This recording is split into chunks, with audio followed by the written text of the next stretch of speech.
Beautybyasha. So long time no see. This is actually the first video I have filmed since being back from my Europe trip, and it is going to be my October favorites because I haven't filmed one in ages. Before I get into the video, I wanted to ask you guys to leave me some video requests in the comments down below, just because I'm staying at my parents' house over the summer. They live right near the beach and I literally have nothing to do other than film videos all summer before I go back to uni. So let's get on with the favorites. So starting out, the first favorite is a foundation, and this is the Makeup Forever Ultra HD foundation. I used to absolutely love the Makeup Forever HD foundation, but you can't really get it in a lot of places in Australia. So I thought I'd pick it up when I was overseas.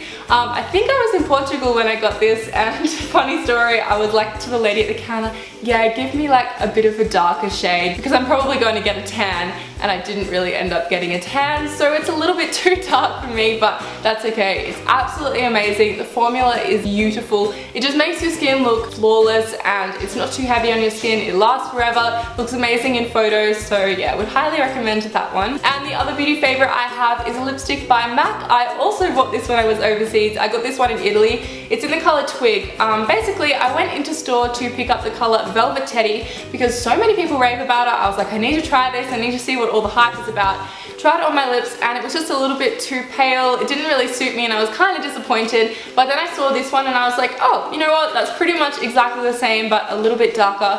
I'm wearing it on my lips today and I absolutely love it. So if you are somebody who is pale like myself and you've been thinking of getting Velvet Teddy, then I would definitely recommend going in store and trying Twig first. For fashion, the first favorite I have is actually the necklace I'm wearing at the moment. I also got this whilst I was overseas. It is from Athens and I picked it up on a little market outside like the central train station. So sorry, you can't really buy it online or anything like that. But if you do go to Athens and you go to the train station, there is a little stall with a young girl on it and she makes them by hand, and it was super cheap. I think I only paid like €5 for it, and she did try to kind of tell me what the stone was, but she's like, I only know what it's called in Greek. So I don't know what the stone is, but I've been wearing it basically every single day. And the other favorite is a pair of boots I got in Milan. I was in Germany and I was walking around and I absolutely love German girls style. If you are German, girl, you have amazing style. Like, they all just wear the best things ever. And I saw a girl on the street wearing brown Doc Martens and they were soft leather, and I was like, oh my god, I need some of those. I wear my black ones all the time.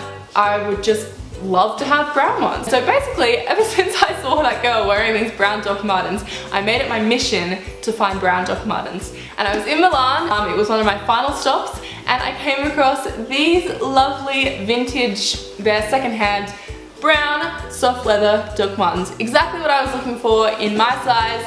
And yeah, obviously Doc Martens are very expensive, so I was really excited to find them secondhand, and I think they kind of look a little bit cooler, like they're just a little bit worn out. I'm in love with these. I've been wearing them like every single day. And I only have a couple more favorites left. The first is a band and it is just Angus and Julia Stone. I've listened to them for quite some time, but I don't know what happened. On my trip, I just kept listening to them and I'd listen to their albums over and over and over again and not get sick of them. And if I was on a long bus ride and I wanted to sleep, I could just put my earphones in and listen to them, and it was amazing. So yeah, I've been loving Angus and Julia Stone. I also watched a movie on the plane ride home because I couldn't sleep. It is Inglourious Bastards and I really, really liked it. I have watched a couple of Tarantino's films before, like Pulp Fiction, but I never wanted to watch this one just because it is quite gory, but I pretty much was like, no, I need to see it. Apparently it's amazing, so I just covered my eyes in the really gory bits and it was really, really good. And my final favorite obviously is Europe. Oh guys, I had such an amazing time. I don't really even know what to say. I'm really excited to be back in Australia, but I also just wish I was like in a hostel somewhere on the other side of the world. I'm going to be doing an entire video dedicated to my Europe trip, and I'm thinking of doing some on like how to budget for a Europe trip, or like how to do it on a cheap budget, because my friend Ollie and I didn't spend that much money really at all. We did our trip quite cheap, but we still had the best time ever. So if you guys would like to see those kinds of videos, then definitely leave me a comment and let me know, and I will do them. So that is all I have to say for today. If you would like to see some photos from my Europe trip, I will link my Instagram in the description box down below. I'm also going to be posting a ton of vlogs from pretty much every country we went to. We went to 11 countries and 28 different locations. I have to edit those, but I do have a Spain and France one up already, so I'll link those in the description. I always do this. I'll link those in the description box as well. I hope you enjoyed this video, and I will see you next time. Bye!